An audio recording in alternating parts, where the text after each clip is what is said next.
Good morning from New York City. What's on my mind this morning is this expression that I use a lot, and I'm going to tell you what it is in a minute. But what I want to say is, when you read something or you hear something and you go, oh, I love that, and you immediately internalize it, it becomes part of your vocabulary, part of your thinking. I believe I shared in the past that it happened to me when I was reading Liz Gilbert's book, Big Magic. I know I'm going to badger it. I should go actually find this sentence somewhere, but it stayed with me and it really changed my life. And it said something like, I refuse to live a fear-based life. I choose to live my life creatively, or something along those lines. And I think it's fair to say that's one of the only things I remember from that whole book. But it really stayed with me. And this other line that really changed my life came up to me last night.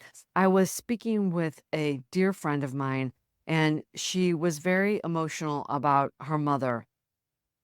And without getting into the details, there's some sort of family dynamic or something's going on with her mother that is very painful to her. And as her daughter, she can see it very clearly. And I know it's affected the nature of her relationship with her mother. I know it has to do with boundaries. I know she's had support, yet it's extremely painful. And as we were talking about it, she got really emotional. And I said these words to her that are very helpful to me. And they're this: who am I to get in the way of her lesson?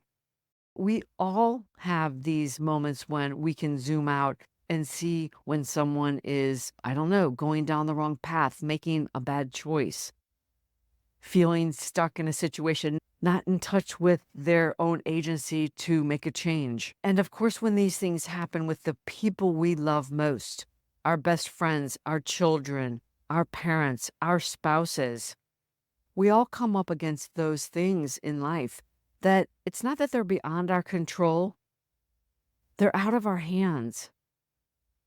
And there are those moments when we really see that life is all up to us as individuals. We can be surrounded by our loved ones, our children, our friends, our spouses, our partners, people who truly love us and support us. But at the end of the day, as we all know, and which can be very scary for some people, we're on our own in many ways. How we live our lives, the choices we make, the people we choose to marry, the boundaries we choose to uphold. These are things that are deeply personal. And even when we can see that a loved one is making what we think is a bad choice, for me, it always comes back to that beautiful question: who am I to get in the way of their lesson? I guess another way to say this is it's an inside job. We've heard that many times before. It's an inside job. This idea reminds us that there are certain aspects of life, certain places that are not ours to go to. Who am I to get in the way of your lesson is what allows me to let go of my desire to help, to intervene, and to realize when it's simply not my place.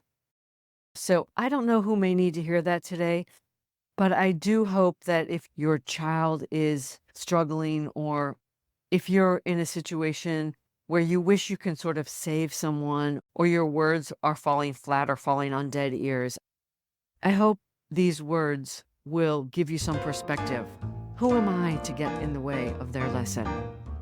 Some things in life are simply out of our hands. I'll leave you with that for today.